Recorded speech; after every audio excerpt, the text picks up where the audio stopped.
अगर मैं आपसे कहूं कि बादल फटने जैसा कुछ नहीं होता या फिर जो आप कल्पना करते हैं बादल फटना वो तो बिल्कुल नहीं है, तो थोड़ी देर के लिए शायद आपको भी हैरानी होगी।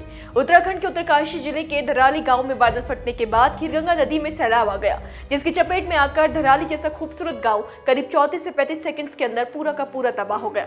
अब इस गाँव में दिख रहा है तो सिर्फ बिखरा हुआ मलबा और शायद उसके नीचे दबी जिंदगियां। धराली गाँव से सामने आई भयावह तस्वीरों को देखने के बाद एक बार फिर यही सवाल उठ गया है कि बादल फटने की घटनाएं इतनी आम क्यों हो गई है। लेकिन वही बात है, अगर मैं कहूं कि बादल फटना जैसा कुछ होता ही नहीं है तो आप जरा इस वीडियो को देखिए। कहा जाता है कि वीडियो फोटोग्राफर पीटर मायर ने 2018 में कैद किया था। जो जगह आप देख रहे हैं वो जगह ऑस्ट्रिया में है, जिसे लेक मिल्स्टेड कहा जाता है। इसमें दिखाई ये देता है कि आसमान में उमड़ते बादल एक झील के ऊपर आकर बहुत तेजी से बरस जाते हैं। ये वीडियो पीटर मायर नाम के पर्वतारोही ने ऑस्ट्रिया की मिल्स्टेड झील के पास अपने होटल की छत से बनाया था। ये एक माइक्रोबर्स्ट का वीडियो था। माइक्रोबर्स्ट एक ऐसी स्थिति है जिसमें तूफान के दौरान हवा बेहद तेजी से नीचे की तरफ आती है, जिसके बाद ये सभी दिशाओं में फैल जाती है। अब गौर कीजिए कि क्लाउड बर्स्ट जिसे बादल फटना कहा जाता है वो इससे कोई बहुत अलग नहीं है।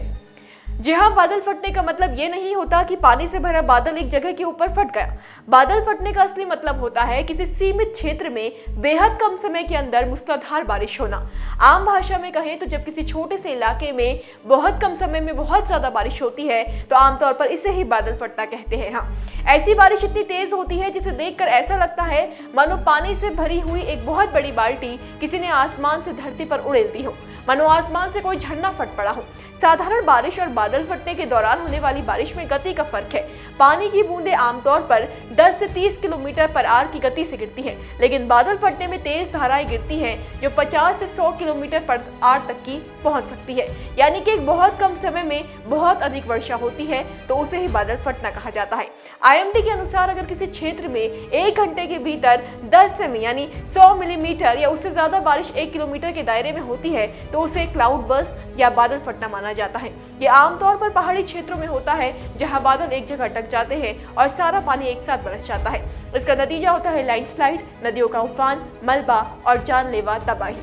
अब यहाँ पर एक बात और समझिए, उत्तराखंड के धराली में जो सैलाब आया उसका कारण बादल फटने को कहा जा रहा है, लेकिन IMD यानी भारतीय मौसम विज्ञान विभाग ऐसा नहीं मानता। IMD के रिकॉर्ड के मुताबिक क्योंकि धराली में 1 घंटे में उतनी बारिश दर्ज नहीं हुई जो क्लाउड बर्स्ट की सीमा में आती हो, इसलिए इसे बादल फटना नहीं कह सकते।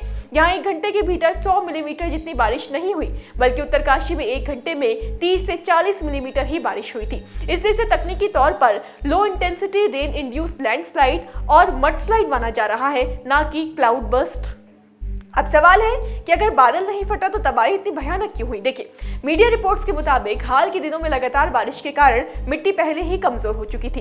इसके ऊपर से तेज बारिश ने कमजोर ढलानों को तोड़ दिया, जिससे अचानक कीचड़ और मलबे का बहाव हुआ। देखिए, बादल नहीं फटा का मतलब ये नहीं है कि तबाही छोटी थी। तस्वीरें बता रही है कि इस मानसून सीजन में यह घटना अब तक की सबसे बड़ी घटना है।